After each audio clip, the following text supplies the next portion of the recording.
ก็แล้วก็สวัสดีสวีดัสกันด้วยนะครับมันนี้มีกับ ATOT ที่หายไปนานเพราะว่าทุกคนนั่นแหละนะครับผมวันนี้ผมจะมาสอนลงจอดแมป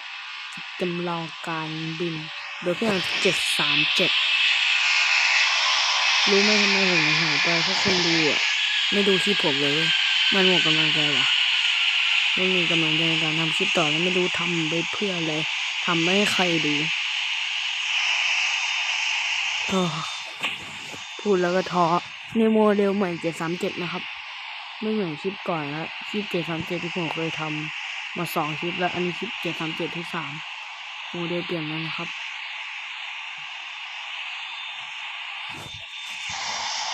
เดี๋ยวผมจะมาสอนลงที่ถูกต้องคุณนี้ไม่ตัดแต่ก็เพิ่งตัดไปแล้วเมื่อกี้เดี๋ยวผมจะมาสอนลงแบบอยู่ในห้องคนขับนะว่าวิธีการลงที่ถูกต้องเป็นยังไงความเร็ว150ถึง140ถึง160ประมาณนี้นะครับให้มันขึ้นว่าความเร็วภาคพื้นดิน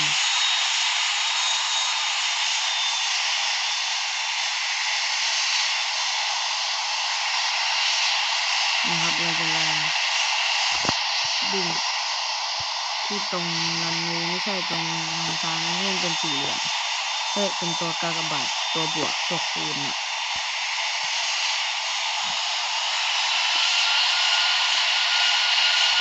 ความเร็วไปให้ถึงก่อนแล้วเราจะเหลือ1,000 ฟุตก็พอ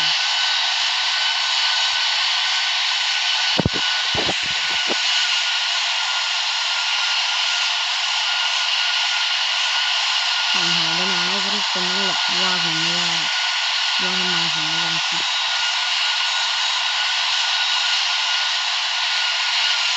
เนี่ยควบคุมความเร็วดูที่มือผมเลย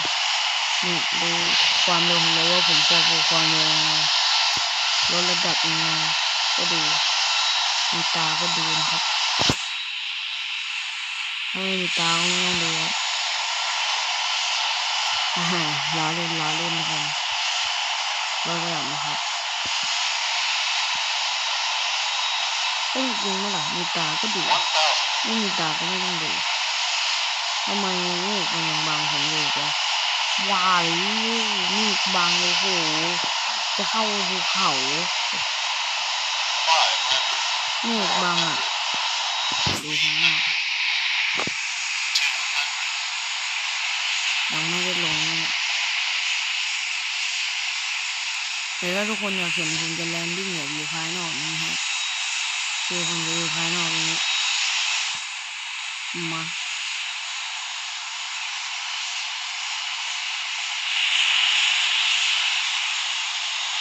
นี่ครับควบคุมความเร็วไว้ที่ผมบอกถ้าใกล้จะถึงลดระดับถ้ามองไม่เห็นเนี่ยมันให้ลดระดับแน่นอนรอเซตหน้าเลยครับมาผมว่าแล้วว่ามันจะเห็นโดยที่เราไม่รู้ตัวเห็นพื้นข้างล่างเนี่ยเอาเหลือฟุตแค่นี้ก็พอแล้วนี่ไม่ต้องลดระดับอีกเดี๋ยวเพิ่งไว้เรื่องความเร็วไปก่อนเดี๋ยวก็หักออกซ้ายทีเดียว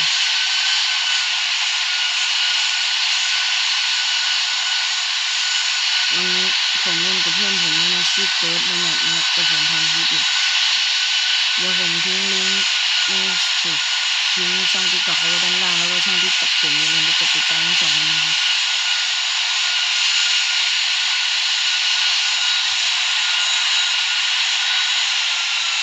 เนี่ยพอคุมความเร็วเลยให้มันอยู่เท่านี้ละ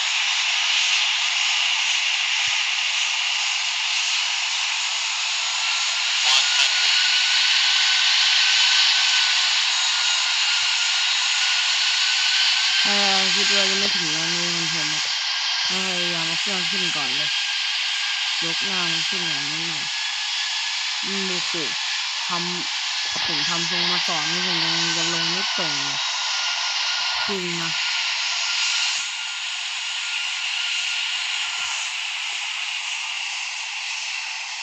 ดูดิ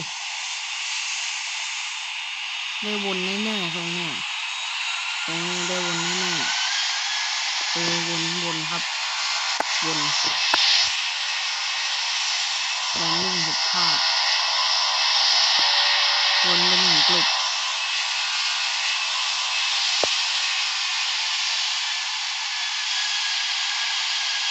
ส่วนใหญ่ก็เป็นนะโกลาวโอ้โหผมจะไปเร่งความเร็วนึกว่ามันจะไม่พอขอโทษจริงๆโกลาวมาแล้ว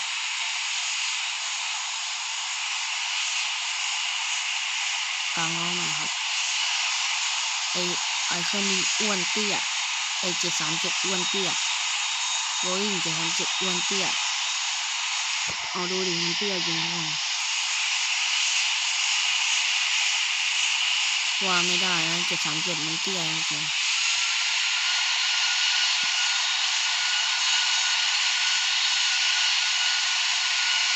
คลิปนี้นะตัดอะไรไปได้ทั้งสิ้นลดระดับเลย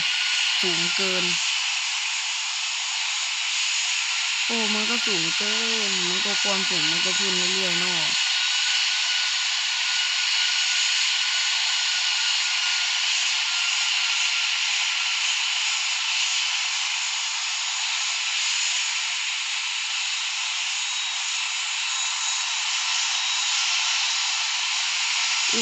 มองไม่เห็นรันเวย์ตรงนี้โกลาวอีกเชื่อดิถ้าหน้าอย่างเนี้ยโกลาวอีกเอาเดี๋ยวผมจะทำเอาโกลาวตรงนี้วนไปโกลาวอีกรอบโกลาวไม่คือนักบินคนเนี้ยมันไม่ถึงโกลาวเอาจอบักทุกคนผมหันจอไม่ได้จอบักโหลเนี่ยจอบักหันจอไม่ได้จอบักเดี๋ยวตัดไปยิงเลยทุกคนรอบนี้มีหัวทิ่มผมบอกเลยหักเครื่องขนาดนี้มีหัวทิ่มเอาดิจะได้ลงแน่เนี่ยโกลาวไม่ตรงอยู่แล้ววันทำไมโกลาวสั้นอย่างนี้วะเอาดิลงให้ได้เอาดิผมจะลงให้ได้เอาดิมาดิเอาดิโอ้จบโกลาวอีกแล้วไอ้โกลาวนี่ว่าตั้งไกลอยู่นะทุกคนโกลาววนรอบเลยอ่ะสรุปโกลาวใหม่นั่นแหละอะไรวะเอาหัวทิ่มอีกเนี่ยผมวนเครื่องอย่างนี้เนี่ย3-4 รอบที่ตัดคลิปไปอ่ะแล้วรอบนี้คิดว่าจะได้โอ้ไม่ถูกโกลาวสั้น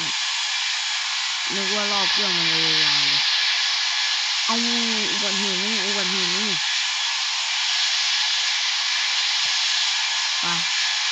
เรามีอะไร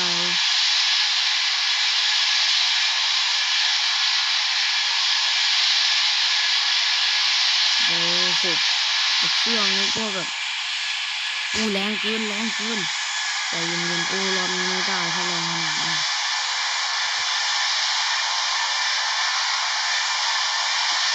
เอาดิความเร็วจะลดทันเอาดิทันต้องทันดิไม่ได้จะแลนดิ้งตรงนี้โหลเลยไม่ได้จะแลนดิ้งตรงนี้เลยกลัวแต่โกลาวใหม่วันทั้งเล่นแล้ว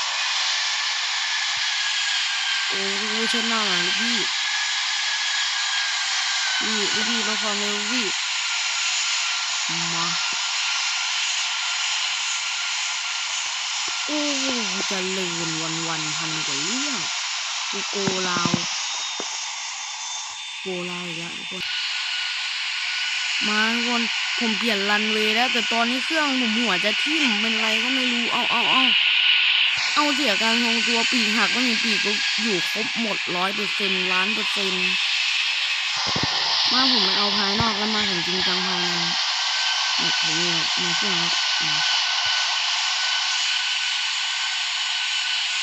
เอาดิรอบแรกแรงเกินรอบแรกความสูงเกินมันเป็นเนินมันเดาทางได้ หัวร้อนกูร้าวแล้วจอหันไม่ได้เนี่ยบั๊กรีเซ็ตตัวเครื่องกูก็หายกูก็ได้ทำที่ใหม่กูขี้เกียจ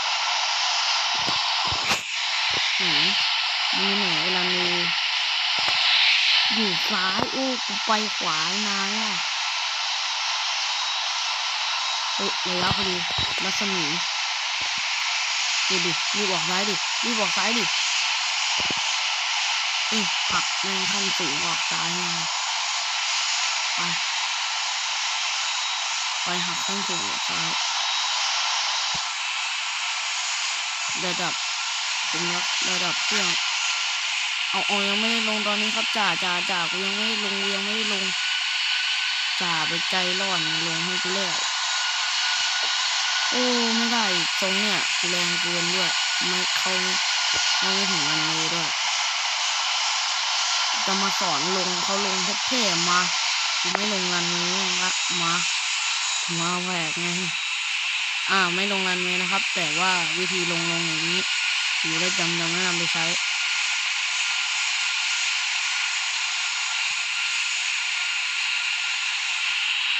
ดูนะครับว่าไทยสมานเขาจะลงยังไงดูนะครับเพราะว่าลงแหวกนิดนึงนะครับ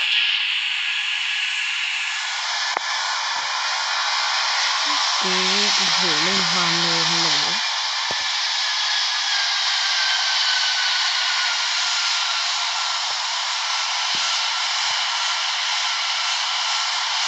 กินเนื้อฮาเลยไทยสมานพร้อมให้บริการ100 คนไทยสมานพร้อมให้บริการเลยไทยสมานพร้อมให้บริการเลยหัวทิ่ม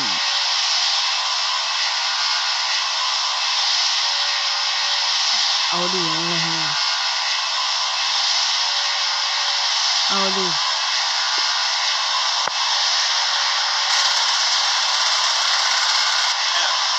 เรียบร้อยหายจบครับ